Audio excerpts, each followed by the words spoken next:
Dan pemirsa, berikut kita simak wawancara eksklusif bersama Kepala Badan Pengkajian dan Pengembangan Kebijakan Kemenlu, Siswo Pramono. Pemirsa Bali TV dimanapun Anda berada, senang sekali kembali saya Raistiawati menemani Anda dalam program wawancara eksklusif. Nah, untuk edisi pagi hari ini kita sudah berada di kampus UNUD Sudirman. Nah, jadi kali ini kita akan membahas topik terkait mengenai Eurasian Economic Union.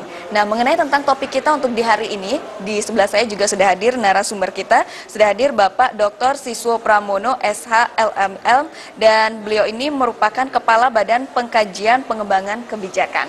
Halo Bapak, apa kabar? Kabar baik. Baik ya Pak ya, baik. Pak Siswo, ini luar biasa sekali kita bisa bertemu hari ini ya Pak ya. Jadi di hari ini kita bertemu terkait, kita akan membahas topik mengenai Eurasian Economic Union ini seperti apa. Nah, tapi sebelum kita mengarah kepada pertanyaan awal itu Pak, nah sejauh ini menurut pandangan Bapak sendiri, bagaimana kebijakan dari kebijakan ekonomi di luar negeri dengan kebijakan ekonomi di dalam negeri sendiri Pak?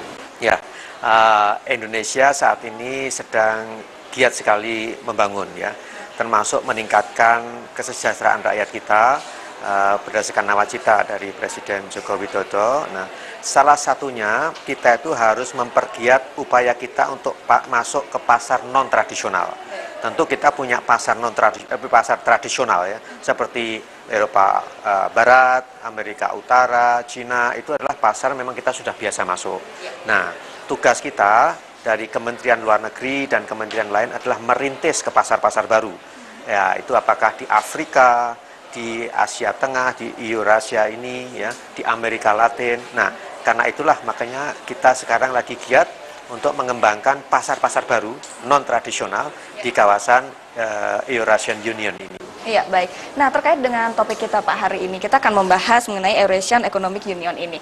Nah, jadi apa sebenarnya tujuan dari organisasi ini sendiri Pak?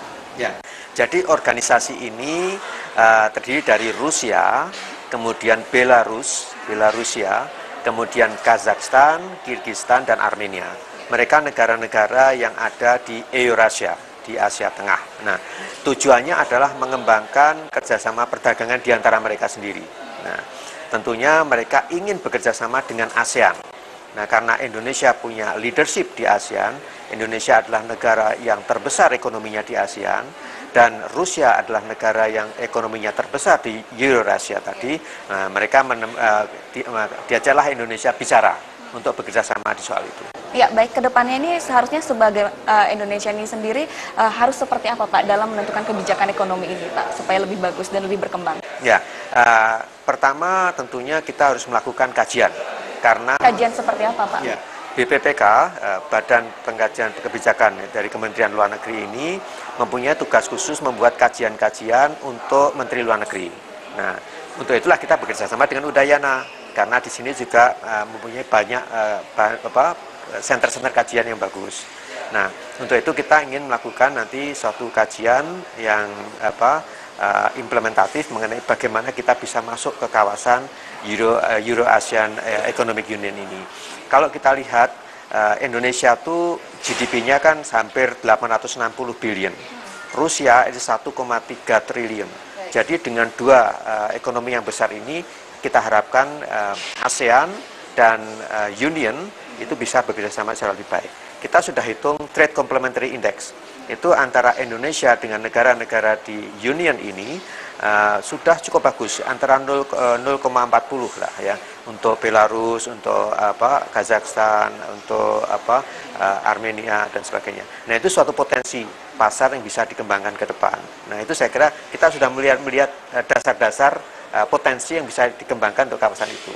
Apalagi sekarang Rusia itu kan sedang kena sanksi. Dia butuh banyak produk-produk pertanian.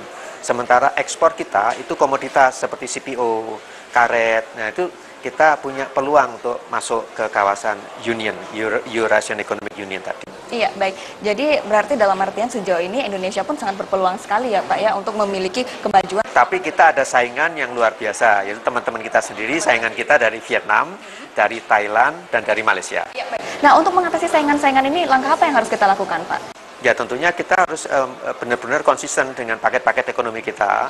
Kita harus meningkatkan competitiveness kita harus meningkatkan inovasi kita, dan kita harus meningkatkan ease in doing business. Sebetulnya itu sudah meningkat dengan bagus ya, tapi kan mereka juga meningkat kawan-kawan kita itu, sehingga kita bersaing ketat di situ. Yang penting bersaing masih dalam artian positif saja ya Pak ya. Baik Pak, nah kalau sejauh ini terkait dengan Eurasian Economic Union ini, apa yang biasanya menjadi tantangan utamanya Pak? Ya, salah satu tantangannya adalah konektivitas, karena itu jauh. Itu sekitar 2.000 sampai 3.000 nautical mile dari tempat kita ini. Nah kalau jauh berarti kan kalau kita jual barang itu ngitungnya kita akan FOB. FOB itu sampai pelabuhan selesai.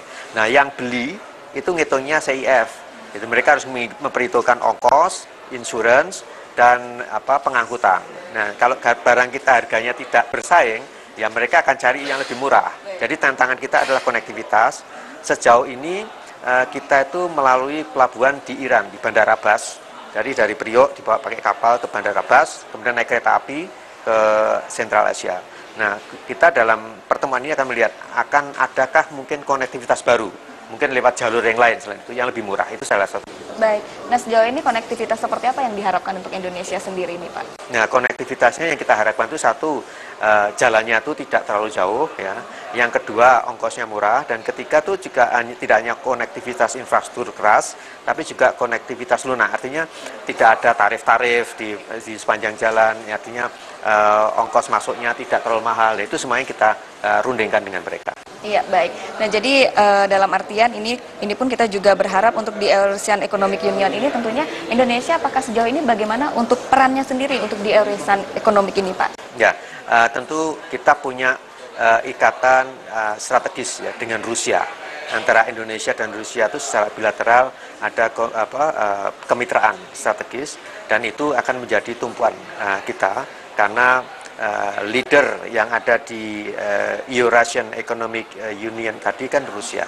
Jadi dengan adanya ikatan strategis kita dengan Rusia, kita harapkan ada nilai lebih yang bisa kita manfaatkan untuk masuk ke pasar itu. Iya, baik. Jadi kita pun juga berharap tentunya di sini akan ada perubahan ya Pak ya. Nah, kedepannya untuk tantangan dari Indonesia sendiri ini seperti apa sih Pak dalam ekonomi, khususnya dalam bidang ekonomi ini? Ya. Tadi sudah saya sebutkan bahwa perusahaan kita harus lebih kompetitif, perusahaan kita harus lebih berani masuk ke pasar-pasar baru, jangan hanya enak-enak di pasar-pasar yang lama sudah aman gitu ya. Tapi kita harus punya rasa petualangan untuk memperoleh paket-paket lebih di pasar-pasar yang baru, seperti Vietnam, seperti Thailand ya. Dan kita harus bisa mencontoh juga negara-negara ASEAN yang agresif itu. Tapi bagi Bali, saya kira ada relevansinya. Perdagangan ini kan tidak hanya barang, wisata jasa juga. Nah, kita harapkan nanti turis-turis dari Kazakhstan makin banyak. Kazakhstan tuh lumayan kaya negaranya. Rusia lumayan kaya negaranya. Kalau kita bisa kita tarik sebagai paket wisata baru ke Bali, tentunya Bali juga akan menjadi termasuk pihak yang diuntungkan dalam hal ini. Baik. Saya kira itu. Iya, ini dan menarik dan sangat luar biasa sekali ya Pak ya. Seandainya tentunya kita bisa bersama-sama tentunya membawa Indonesia ke depannya lebih maju ya. Nah, kalau dari Bapak sendiri harapan ke depannya seperti apa Pak untuk kemajuan Indonesia ini? Ya, kita harapkan semakin banyak masyarakat Indonesia yang berorientasi keluar. Bahwa pasar dalam negeri yang dulu kita nikmati begitu besar itu suatu saat juga akan jenuh, ya kan? Kita harus mulai melihat pasar-pasar di luar kita, dan jangan hanya melihat pasar tradisional, tapi tolong lihat potensi di pasar non tradisional. Pergilah ke tempat-tempat seperti Marco Polo dulu melihat Cina sebagai pasar non tradisional Italia. Nah, kita harus sekarang melihat kawasan Asia Tengah, Afrika, Amerika Latin sebagai pasar non tradisional kita, dan pergilah ke sana, taklukkan pasar-pasar itu. Itu pesan juga tidak hanya bagi company yang bergerak di bidang barang, produksi barang, tapi juga jasa seperti Bali yang banyak di bidang turisme dan sebagainya. Baik, nah ini tentunya menjadi harapan yang sangat menarik sekali dan luar biasa sekali, dan kita berharap semoga apa yang sudah menjadi harapan kita dan tujuan kita bersama bisa cepat direalisasikan ya Pak ya. Baik, ada lagi Bapak yang ingin Bapak sampaikan terkait dengan topik kita untuk pagi hari ini? Ya, tentu harapan kita juga pada rekan-rekan mahasiswa. Ya, kita perlu juga membuat rekan-rekan mahasiswa itu semakin berorientasi keluar. Artinya bidang pekerjaan itu tidak hanya terbatas di tanah air, tapi banyak terserak di pasar-pasar di luar negeri. Sehingga persiapkanlah untuk menjadi bagian yang akan bisa menarik keuntungan dari globalisasi, dari aspek bahasa, dari aspek pengetahuan. Jadi lebih berwawasan yang mengglobal, dan itu adalah tantangan untuk dunia akademis juga. Iya, luar biasa sekali. Baik. Terima kasih Pak Siswo untuk waktunya dan tentunya untuk penjelasannya. Ini sangat menarik sekali untuk memberikan solusi bagaimana seharusnya kita ke depannya Indonesia dalam mengatasi kebijakan ekonomi.